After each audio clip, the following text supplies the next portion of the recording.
At this time, I'm calling to order the State Board of Elections meeting. I am declaring there is a quorum present. We have a almost new member, Severin Miller, in on the call. He has received his commission from the government, but has not actually been sworn in, according to my latest information as of about 15 minutes ago. Severin, is that right? That's correct. Okay. That's correct. So in any event, I am declaring a quorum because we have 4 other members present and we are prepared to do business. Severin, welcome. And Thank you. Good to be here. Welcome you again, when you're also sworn in. Okay, are there any additions to the agenda at this time? Hearing none, let me make a couple of agenda notes. Item number 4, I may or may not make remarks today, but Senator Kagan has had several days ago asked to speak to the board, and we're going to take her as item number 4. And at item number 10, we have another speaker from the Green Party, and we will take that speaker at item number 10, consideration of SBE policy. We'll do a little bit of talking before then, but that's how I want to run the agenda at this point. So meeting minutes from December 4th, 2020. These are the open meeting minutes. They have been publicized and they have been distributed to all the members. Does anyone have any questions about the minutes? Hearing none, then the board would entertain a motion to approve the minutes from December 4th, 2020. So moved. May I have such a motion? So moved. Moved, second? Second. Moved and seconded. And all those in favor say aye. Aye. Aye. And opposed? None. Minutes are approved. Okay, item number 4. Hi, Linda.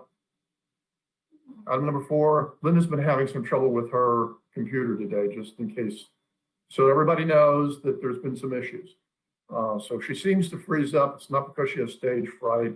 It's because her computer decided to save that moment for eternity. So is Senator Kagan ready to speak?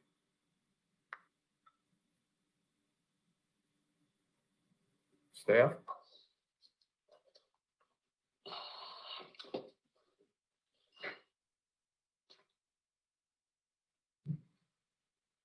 David, can you change whatever settings you need to change so that Senator Kagan can address the board, please? Perfect. Okay. I don't know if you can see me, but I hope you can hear me. We can hear you, Senator Kagan. we can hear you. Perfect. Thank you, Chair Kogan, for the courtesy.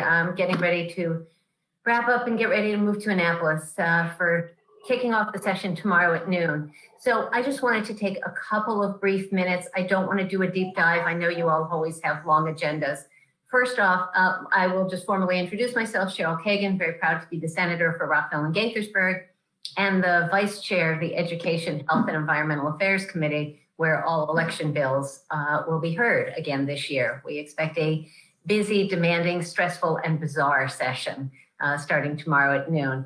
I want to start by thanking every member of the board, and I know that Kelly Howells is not on this meeting, but including Ms. Howells, welcome Mr. Miller. I look forward to knowing you and working with you, but all of you, SBE staff and the local boards of elections, staff and board members really did an extraordinary job last year in very trying circumstances. So I really want to thank you for your time, your commitment, your ethical devotion to democracy, especially as we're watching marauding happening at the Capitol, and dear God, if it happens at our state capitol or anywhere else. Democracy is protected through safe, fair, accurate, and accessible elections. So thank you for making sure we had that in Maryland. As a courtesy, and the reason that I asked Chair Kogan for just a couple of brief minutes is because we've worked so closely together and because I have attended, I think, every one of your meetings in the last year or so. I wanted to give you a heads up that I will be introducing 3 election-related bills. I'm happy to take questions at the end of my presentation. But again, since I know you have a long agenda, I would also be happy to chat offline or to hear any suggested amendments or thoughts on it. What I'm doing right now is a very brief overview. The bills, I think I will get back from bill drafting tomorrow or soon after, but I can't even share the bills with you if I wanted to. So the first one, Jared Demarinis, Stan Ward, other lawyers and experts have been working with Chair Ann Kaiser and me on a bill about recount committees. We discovered that there's a bit of a black hole in our laws in terms of what about the jurisdictions that have public financing, matching funds? How would recounts be done? What is the appropriate level at which the candidate automatically gets a recount or can request a recount? Who pays at what threshold? Also about banking, should there be an extra account set up, and what sort of finance limits and how often should it be disclosed? All of that was unspoken in the law. We are putting together a bill, again, thanks to Jared Demarinis and others. I think it will be prudent and reasonable. But again, with all of these, happy for your feedback. That's bill number one.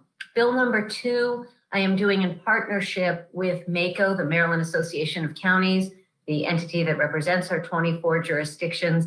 And this is one of their 4 statewide priority bills for this session.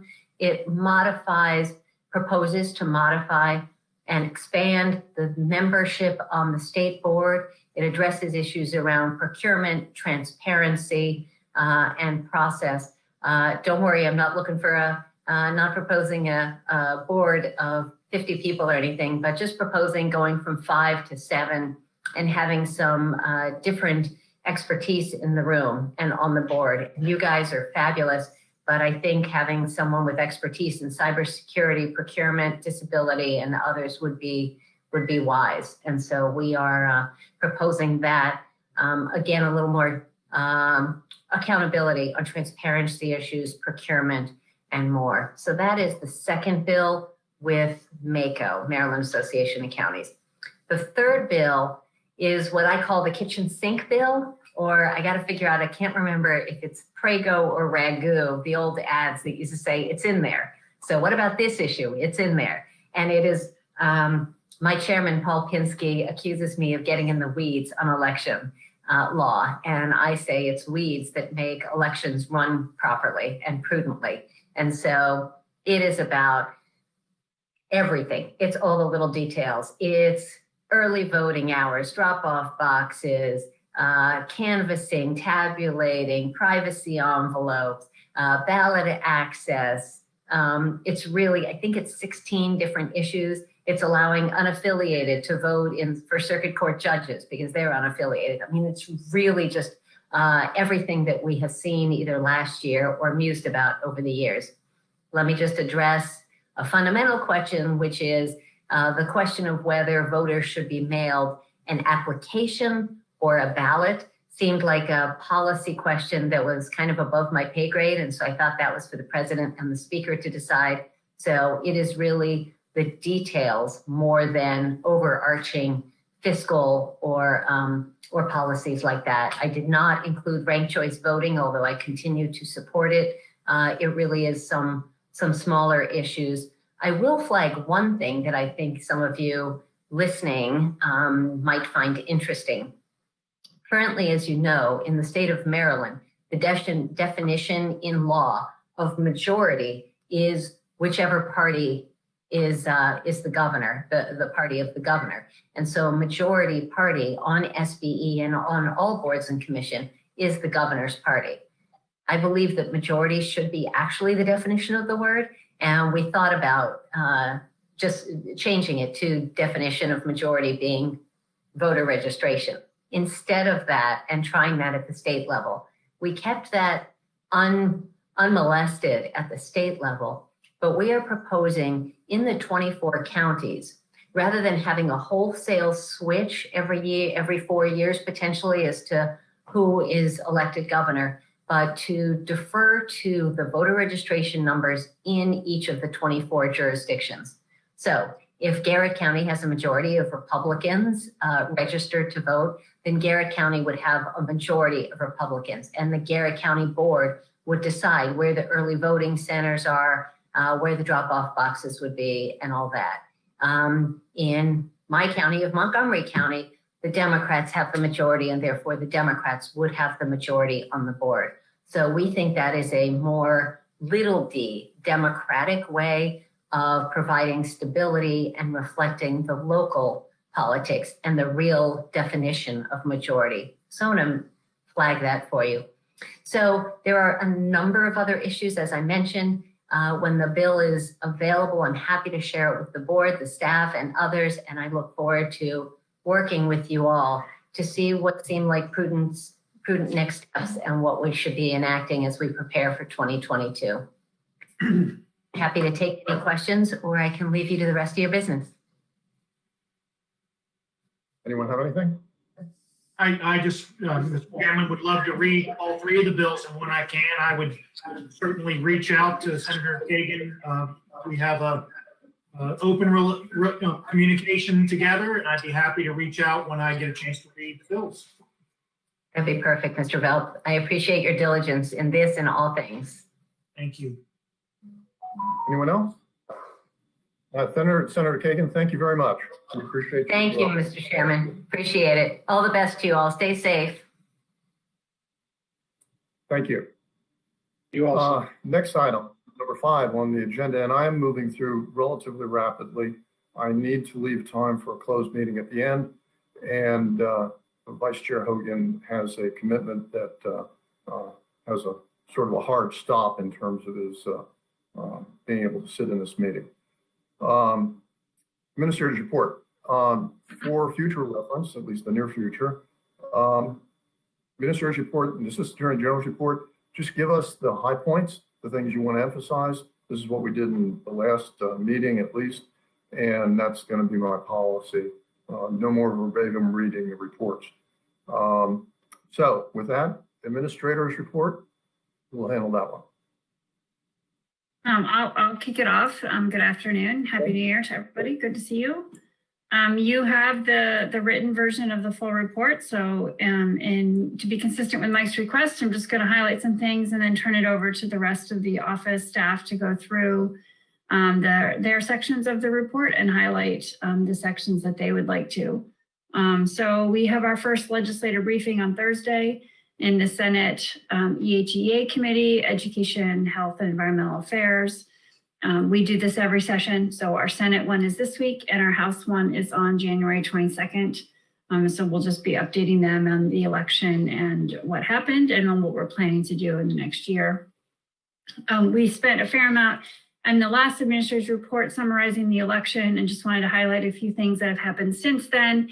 I meant to add in here that we do have a full list of reports available on our website under the press room. Our full sort of normal cadre of reports are all there for people to digest.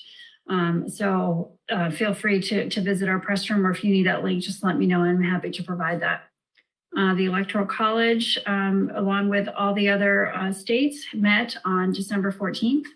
I'd like to recognize Jared and his team of Ebony and Aaron, and Donna and Rachel and Natasha for pulling that all together, both the behind the scenes work as well as in the front.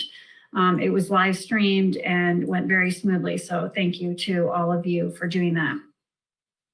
I just wanted to remind everybody that Donna had sent out to you last month the full report on the voter outreach campaign. That report is now posted on our website. It's a very comprehensive report showing all of the different parts of that statewide campaign. Of course, it was supplemented by work in our office as well as the local boards with social media and other outreach. But that report is available on our website. We also include here the voting system, the numbers of machines used, as well as the performance, which went very well. So that chart is in that administrator's report to show you how much equipment was deployed for the general election. And then with that, I'll turn it over to Tracy to talk about the audits, and we'll just move through the rest of the report. Thank you. Thank you, Nikki. Hello, everyone. I will just be quick with the audits. The automated ballot tabulation audit, as you know, that was completed prior to the state certification in December. But the final step of that audit is the public portal, which went live a few weeks ago, and that is accessible on our website under the ballot audit plan page. And then the next thing is the manual audit. And the update is just that the local boards are actively planning their manual audits. And the first of the 24 is scheduled for this Friday with Anne Arundel County. And the rest of them will be completed over January and February. And the last one would be somewhere at the end of February. And I will report on them more next month. So I will turn it over to, I guess, Mary. Good afternoon, everybody. Thank you. This is Mary Kramer-Wagner, and welcome aboard, Mr. Miller. I'm all things voter registration. Just to report that we have a joint application design, which is nicknamed JAD. We are planning that meeting for January 25th through the 28th.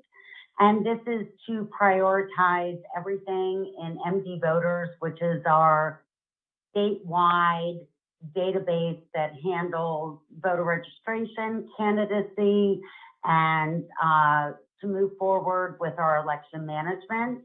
And that works on issues and enhancements for the upcoming year.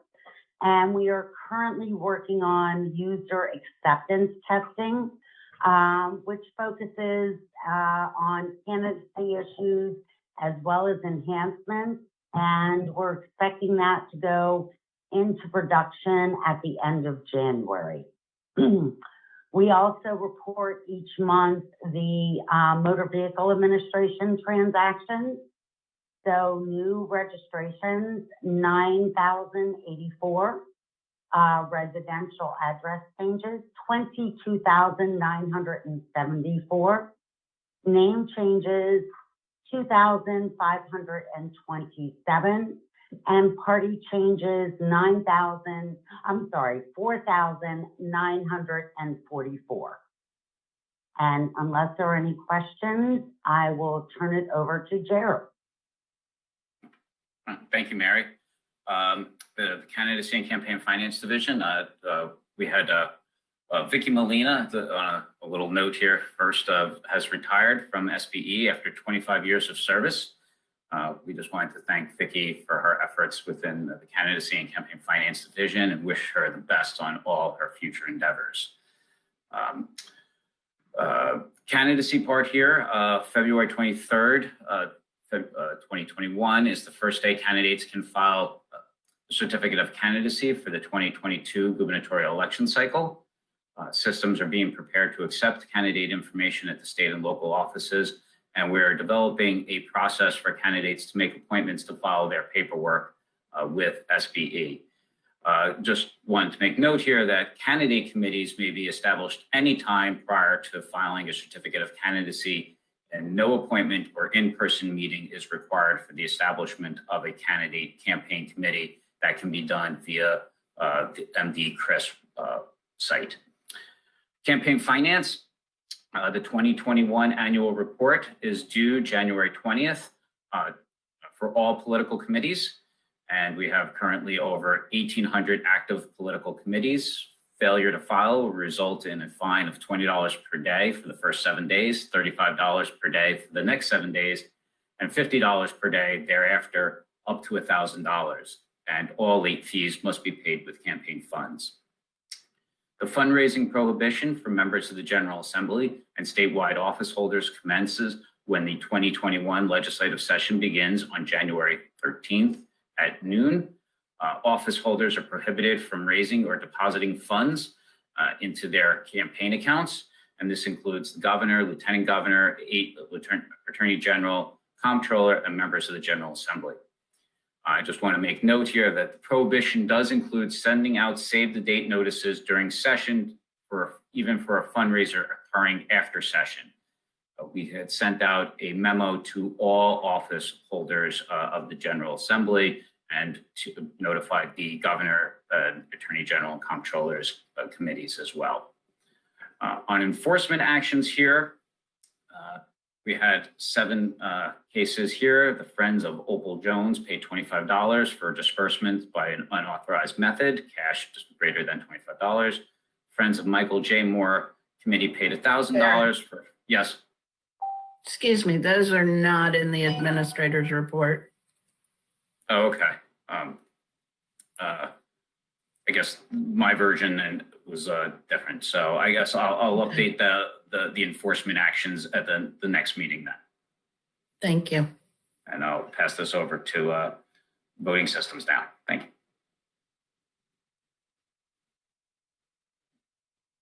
I'm not sure if Shafiq is on the line or Fred.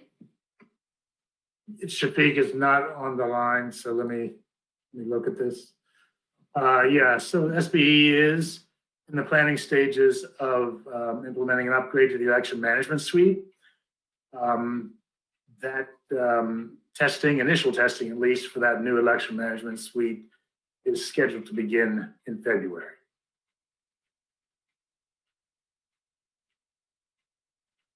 I'll pass it on to Keith. Good afternoon, everyone. Hopefully you can hear me. Just real quickly, inventory management, we continue to work through the disposal process with many items now being up for auction. Next on the poll book project, the date for the responses for the RFP for the poll book solution is January 25th. And then finally on the central warehouse, quite a bit of activity continue to take place there with the moving in and outgoing of equipment and supplies. Thank you very much. Thank you. Could I ask a question, Mr. Chairman? Absolutely, sir. Under the poll book project, what is the cost of that?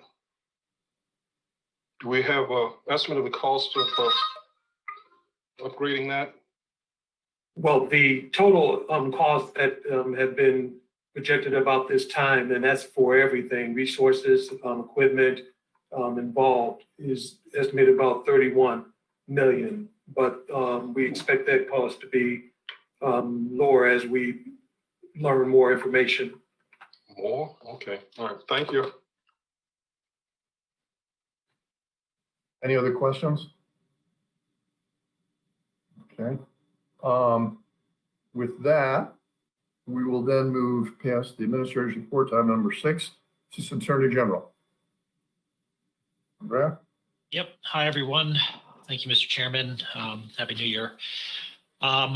We have the shortest Attorney General's report, I think, since I started about 3 years ago, which I'm happy to report.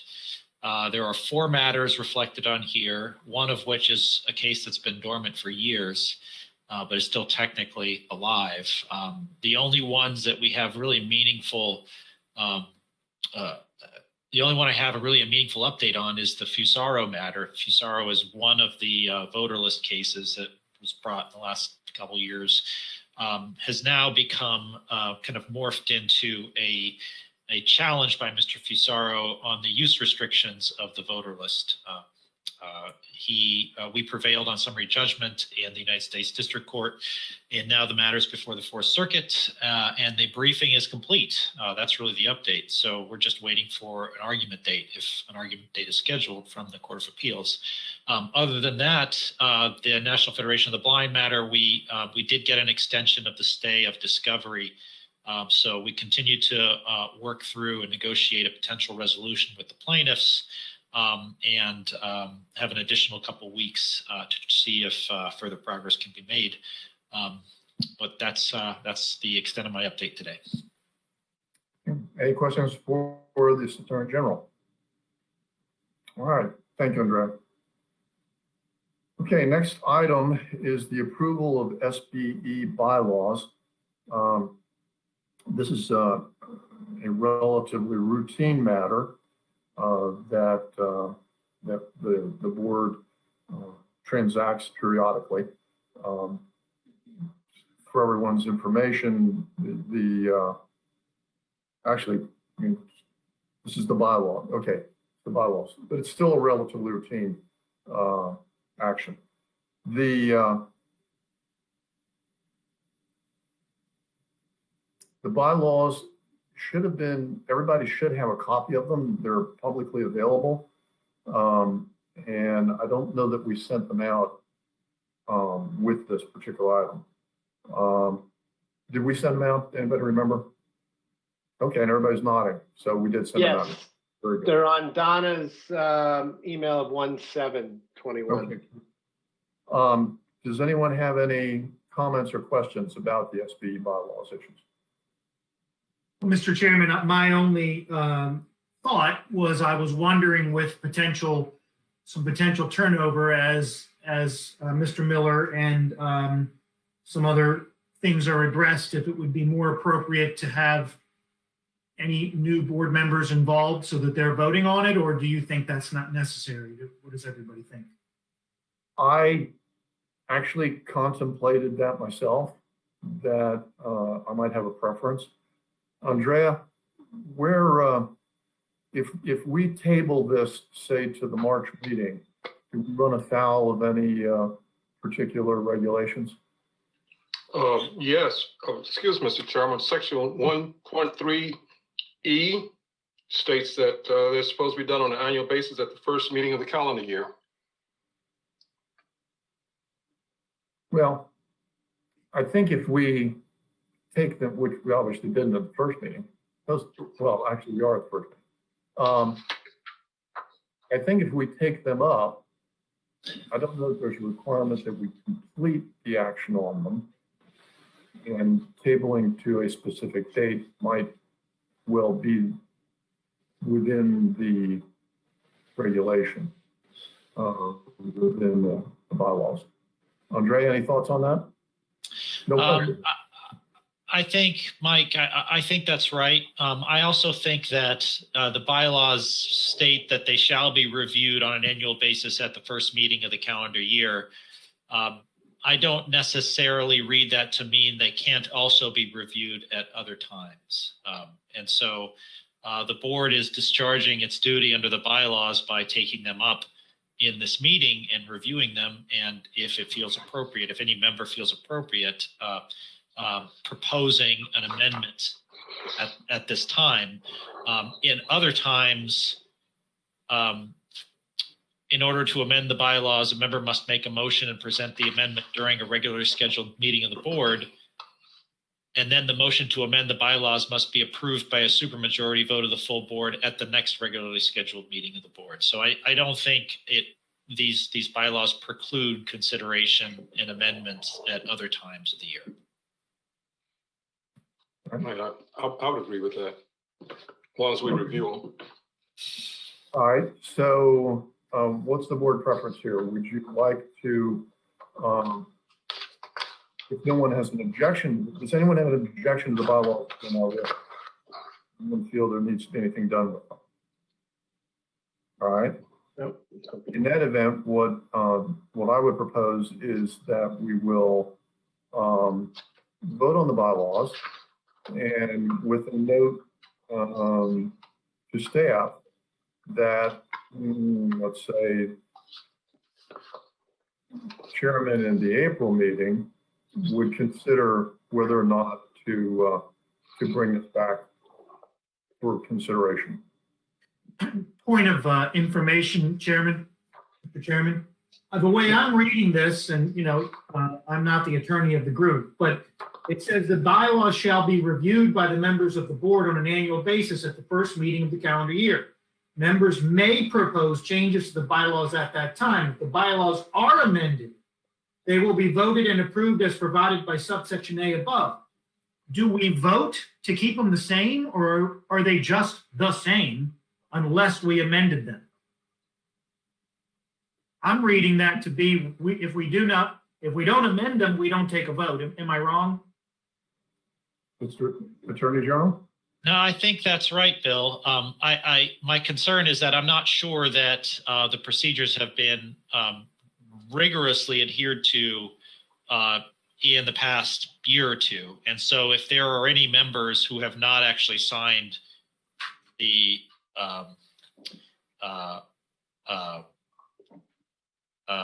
I'm blanking, the bylaws. If there's any member that currently hasn't signed the bylaws, I think this first meeting, when they're being reviewed, is as good a time as any for those members who haven't signed them to do so. Okay.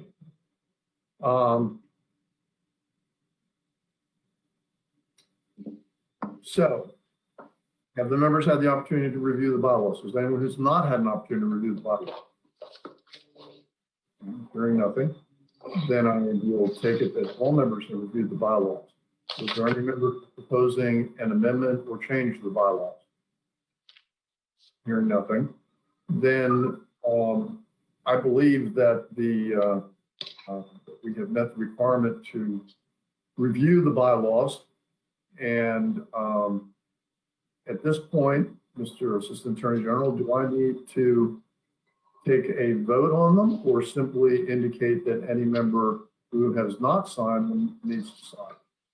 I think it's the latter, Mike. I suspect that you and others who have been on the board for more than a couple of years have probably signed these, and I don't believe they've been amended since then. But to the extent a new member has not had the opportunity to sign them, then as you could see in subsection C of this section 1.3C, it states when a new member is appointed to fill a vacancy, the new member must sign the bylaws. To the extent that hasn't happened with any new members that's been appointed in the last year or two, then that should happen right now. As part of order, I've never signed them. Go ahead. I've never signed them, and I think the last copy that I have in my records they were signed in 2016. I would propose then if we'll go back and we'll look at the version and we'll get a version out to those of you that haven't signed one. It will be hard to coordinate getting you all to sign the same version, but I think we can coordinate you at least signing a version in the next week or so. Sounds good to me. All right, sounds good. Okay, any objection to that? No objection. Mr. Assistant Attorney General, does that meet our requirements? I think that's sufficient. Okay, then if staff will take care of that, appreciate it. We've now reviewed bylaws and implemented the changes, and staff will provide unusual circumstances of having to meet only by video. Staff will provide the documents to the members to be signed. And with that, unless anyone has anything else, I'm moving on to the next item. Okay. Item number 8, approval of late fee waivers. It'll be Jared, and I think that there was a usual document distributed to members indicating that were granted, that were denied. And Yes. just for everyone's general information, the only thing that we vote on under our delegation of authority, which we're still working under, is the waivers, not the denials. It's when somebody has been given a break that the board has to come down to staff and approve that waiver. Jared, did I get that right? Yes, that is correct. Okay. So in front of you So, is with that in mind, Okay.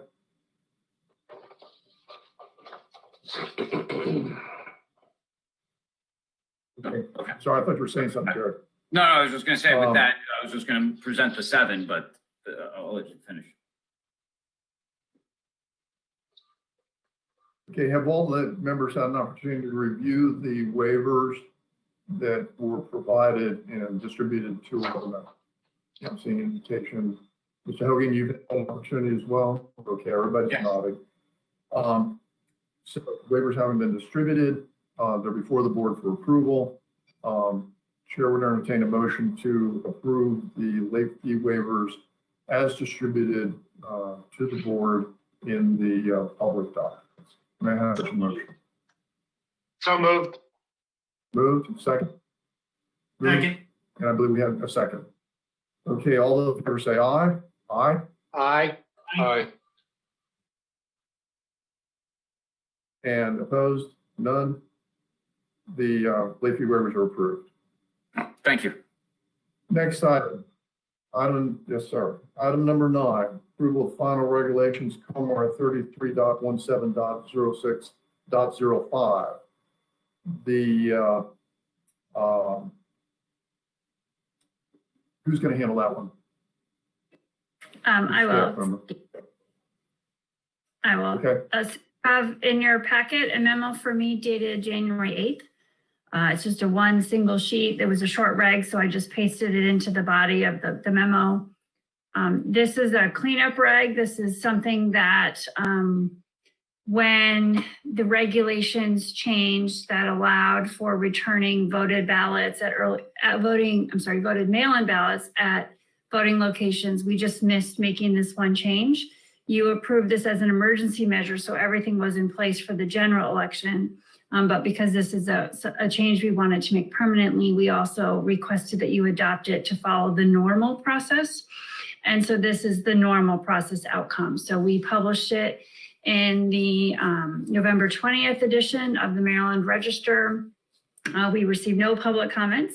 And so it's time now that we can present it back to you for final adoption. So this would make it be a permanent change, a permanent correction for Title 33.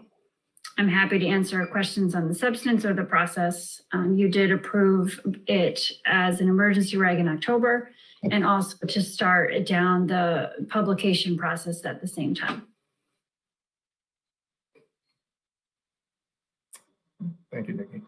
Anyone have any questions or comments about the proposed regulation? Hearing none. The chair would then entertain a motion to approve final regulations COMAR 33.17.06.05. May I have such a motion? So moved. Second. Moved. Second. All those in favor say aye. Aye. Aye. Members vote aye. The approval granted. Next item. Item number 10, consideration of SB policy 2020-02, electronic petition signature acceptance extension. We probably could have made it a more altered sentence, but we have to work with what we have. We have a speaker on this matter, and I'm going to ask that he come, I believe it's a he, come online. Can we do that now? Hello, can you hear me? Yeah. We can, and I'm just going to ask you to, I want you on the line, but I just want you to hold off for a moment. The board has been provided with the policy and understands that the speaker and the party that the speaker represents wish to speak with the board today. There is an indication, there's an expiration, I think it expires tomorrow, of this particular aspect of petition signatures. So the speaker asked permission to speak to the board in the first place, and I granted it. And I'm doing something a little bit different, which is to have the speaker come in at this point and let us know what he would like us to know, and Mr. Speaker, and this may not be in your prepared remarks, but I'd like you to address, why the board needs to take an action at this time. Is that acceptable to you, Mr. Speaker? Sure. First of all, I'm Andy Ellis. I'm a member of the Maryland Green Party Coordinating Council, and thank you all for the opportunity to address this today. The reason I believe this needs to be addressed at this time is because it expires tomorrow. And it was a provision that was made because of the difficulty of in-person petitioning during COVID. I sent a chart forward that just shows where COVID is at different points in time. And so I think that as long as COVID conditions are still in place and this expires tomorrow, there's still a need for people to be able to petition for both charter amendments, independent candidates, and new party applications. Let me ask if I may, to your knowledge, are there any active petition drives at this time?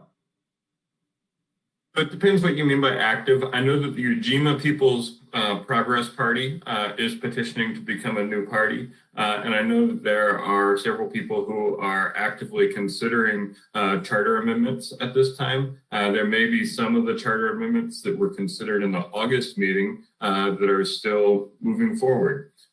So certainly there are some, and that there are others that will be launching any day now based on the provisions of the charter in their county.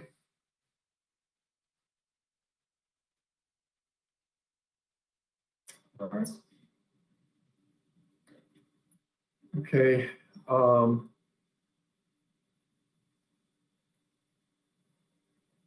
If staff has knowledge of this, it's my understanding that there may be some legislation that was proposed to address this particular issue. Is that correct? That is correct. There is, the General Assembly does have a bill that would address the idea of electronic signatures. So that was kind of the point of why we went to legislative session, to allow the General Assembly to weigh in on such a policy decision. So, and there is a bill addressed in the 2021 legislative session. Does that bill, Mr. Assistant Attorney General, do you have any? does that bill, is it similar to what we have as our emergency regulations, or is it different?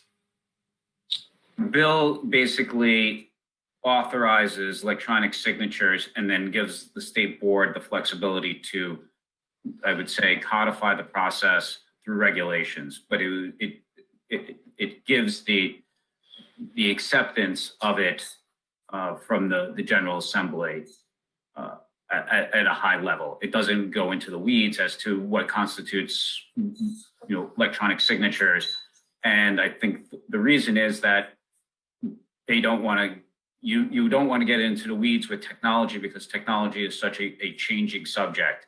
So once they give the overall arching approval of electronic or digital signatures for petition efforts, then it would be up to the state board to craft regulations to ensure meeting the security and verification processes.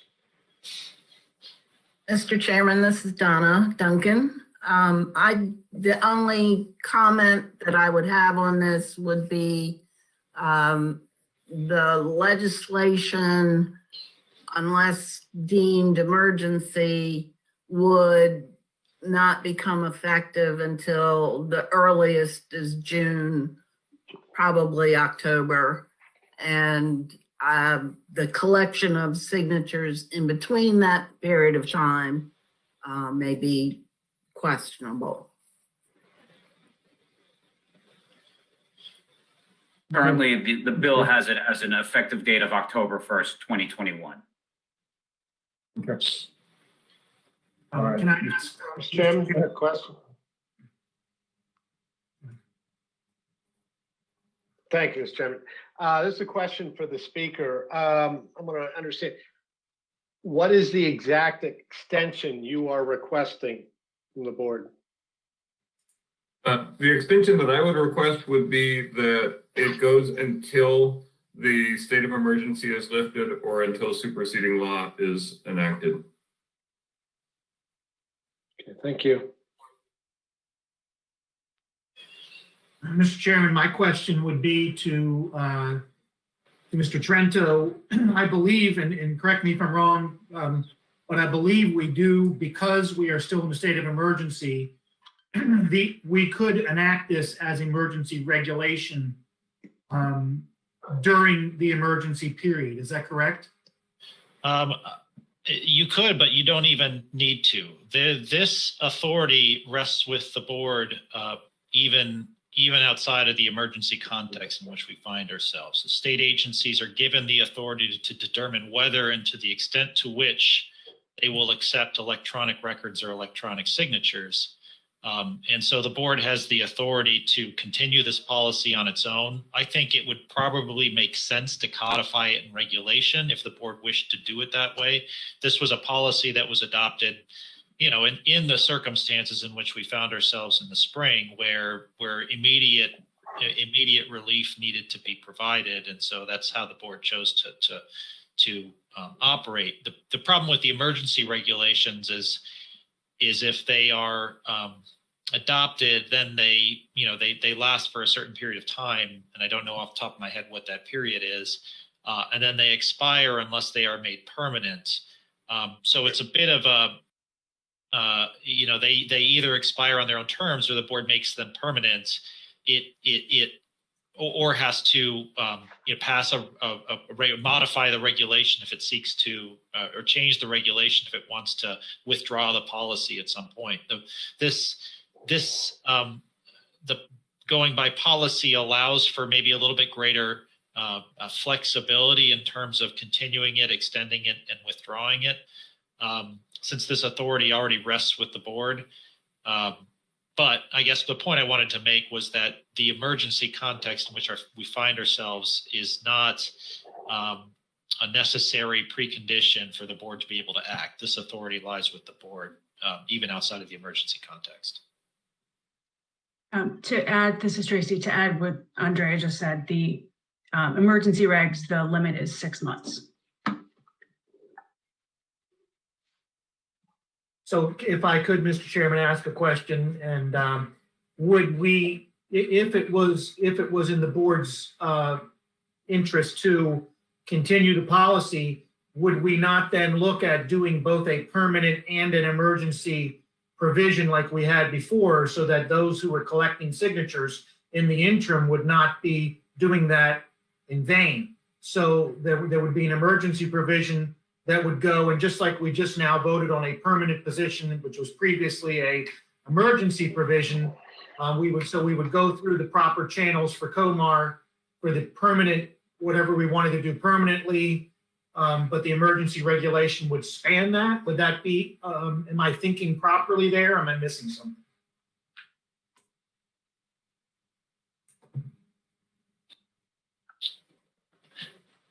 I think, Bill, to make sure there is no gap, I think what the board would need to do is vote to extend this policy at least until the next meeting, or put a date on it, sometime in February, and then at its next meeting approve emergency regulations that codify this formally.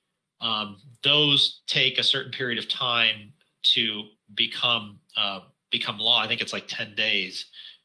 Then once those, and Tracy will correct me if I'm wrong, but once those become effective, then there's a 6-month period in which they are effective as emergency regulations, at which point then the board would need to either make them permanent or do something different. So with what Andrea just said, it's 10 days from the day the emergency regs are submitted. They can first be approved, but 10 days is the earliest. Frequently it is longer. So if you are trying to figure out an extension date and we take it up at the next meeting, I forget the date of the next meeting, but I would add probably 20 days to that. Mr. Chairman? Yep, go ahead. I want to throw out an idea about extending the current, I don't know if I'm wording this right, but extend the current date to collect signatures until April 12th. In case anybody doesn't know what is April 12th, it's the last day of session. Let's just see what the legislature does, if anything. And then I think we make decision then I mean, hopefully we're out of the pandemic by April 12th, but who knows? I thought this was going to last a couple months last year, so who knows? And I think we can then take a fresh look at it, knowing everything at that particular time.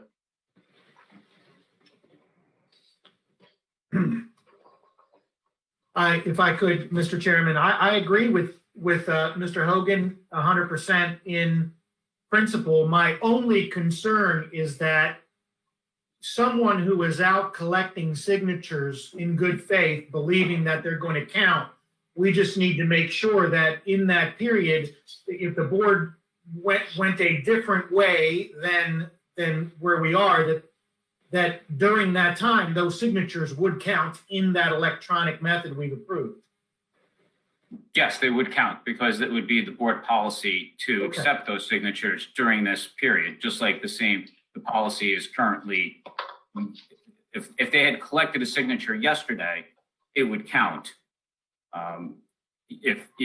Even if the policy wasn't extended beyond tomorrow. Thank you. Well, then I'm in support of of PJ's idea. That sounds like the best solution. Okay, and I'm not opposed to that. As to making it April 12th, I would recommend we have a date certain right now in March. That's the 25th. Obviously, session's not over at that point, but we could, for a future date, I think there's two parts to it. And that's what I think everybody's articulated. Take action today to give safe harbor to petition collection through a period of time. Go ahead. Use the bad word. Go ahead, Andrea.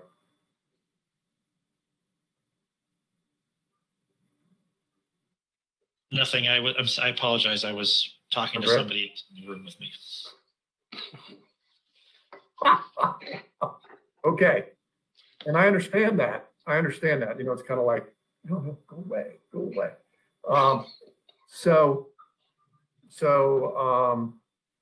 Anyway, so that there would be safe harbor for people collecting petitions. That's what Bill brought up. That's what PJ endured, put into more play.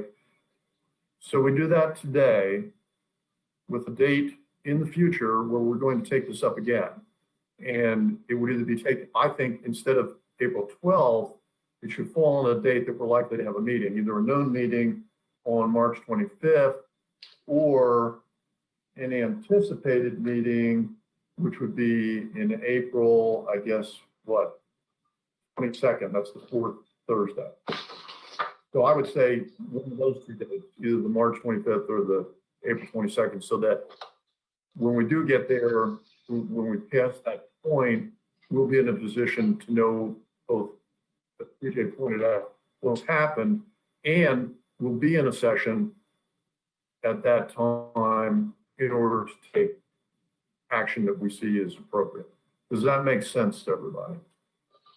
I mean, if I could, Mr. Chairman, I agree. I think that date, though, should be at least 4/22 because of the flurry of bills that are approved in the very end of session, and then giving our wonderful staff and the board time to get that and kind of figure out what that should look like coming back to the board and something to actually look at and vote on, and not having to kind of reset this multiple times. I would even be in support of, having this be in effect until the May meeting. I mean, would that help the staff in creation, or is April okay? I think probably May is preferable. That gives us time to sort of digest the bill and then write appropriate regulations in response. So I appreciate the extra time. May would give us time to do that. Yeah, this is Linda. I agree with that. Then probably May 27th then. That's the fourth Thursday, also late in the month. So if we have an earlier meeting, then it would just be taken up earlier and sort of underlap the extension. All right, so what I think I'm hearing is that the board's desire is to extend the current, what the right word would be here, extend the current SBE policy 2020-02, electronic petition signature acceptance extension, extend that to May the 27th, 2021. And with instructions to the staff to be prepared to address that in the May 27th or earlier meeting. Is that consistent with the board's thinking? Does anyone disagree with that? Mike, can I just for a quick second make sure that we're talking about the right numbered policy, because there were two policies relating to petitions adopted last year, and I believe that the electronic petition signature policy was 2020-01. And I'm not going to disagree with you, because that I think was the first one that was down, and I noticed on the agenda it says 02, but I think that in the initial documentation it was 01. Does anybody have something to 02 was on that? deadline extensions. Okay. This is Donna. I'm sorry. There's a piece in 02 that extended the electronic signatures. That's all. That's right. So a piece in 02 extended 01.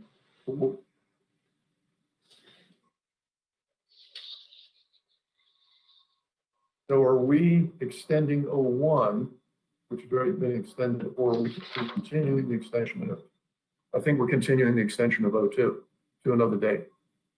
That makes sense, Andrea? I think it does. I'm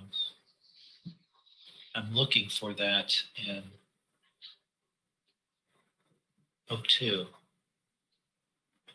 I think if the board votes to extend the deadline to the date that you stated, I think it was May 27th, 2021, and directs the staff to prepare a policy reflecting the board's vote to be, published on the board's website, then I think that gives the authority the staff needs to sort of clean up any ambiguity that there may be about what the policy is and what it looks like.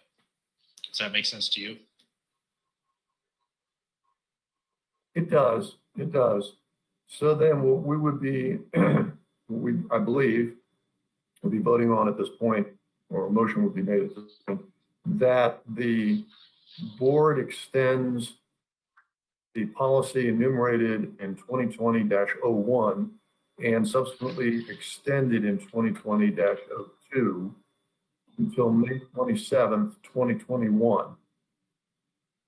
The board also directs the staff to prepare materials reflecting the board's decision as indicated by the Assistant Attorney General. Does that make sense? Everybody okay with that? All right. We're going to have such a motion then. So moved. Second. Moved and seconded. All those in favor say aye. Aye. Aye. Motion is approved.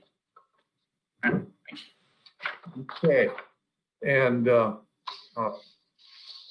think it's Mr. Ellis. Thank you, sir, for bringing this to our attention. And thank you for appearing today. With that, item number 11, old business. Is there any old business? Hearing none. Number 12, is there any new business? Hearing none. Speakers have already spoken. That takes care of 13.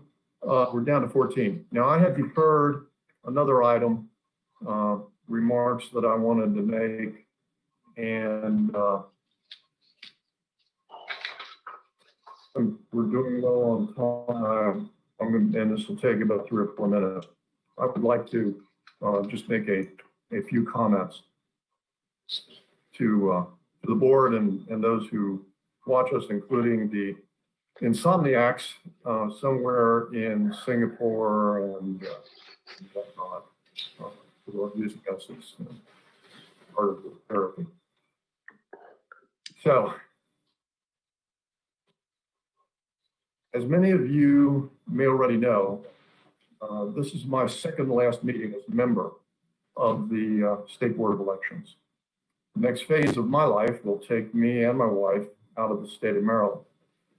I'd originally intended to make a few remarks in February and still do, but I felt there was one subject I wanted to address and that it perhaps would be better addressed at this time. And that subject is our role in the electoral process. This has been a tumultuous election and post-election period for our country. For us, though, we in the elections community, it is not about winners or losers or post-election events. Regardless of our personal feelings or political affiliations, those matters are not our job here. And what really is our job? Borrowing from a well-known legal maxim, I would say this to all of our community. Not sufficient that an election is fair and honest. It is also necessary that the election seem to be fair and honest. It is my understanding that in polling from around 3 weeks ago, 80% of Republicans, about 30% of independents, and less than 10% Democrats had concerns about the integrity of the national presidential elections. This is virtually half the country. This is almost the definition of not being seen to be fair and honest. This is perception as reality. Now, we in Maryland, in the Maryland election community, cannot and should not be held to answer for our sister states' electoral issues.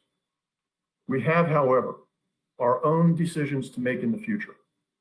And these are not partisan decisions, because there can be no partisanship in this country as to fair and honest elections. And we must make these decisions over and over again, because each election brings with it the siren call of cutting a corner here or there, or making it a little easier for a process and opening the door to fraud. And we must make these decisions while understanding that people can, in good faith, disagree over the nuts and the bolts of the electoral process. We must decide each time that our elections will be fair and honest. We must decide each time that our elections will be seen by everyone to be fair and honest. We must decide each time to be a positive role model for our sister states.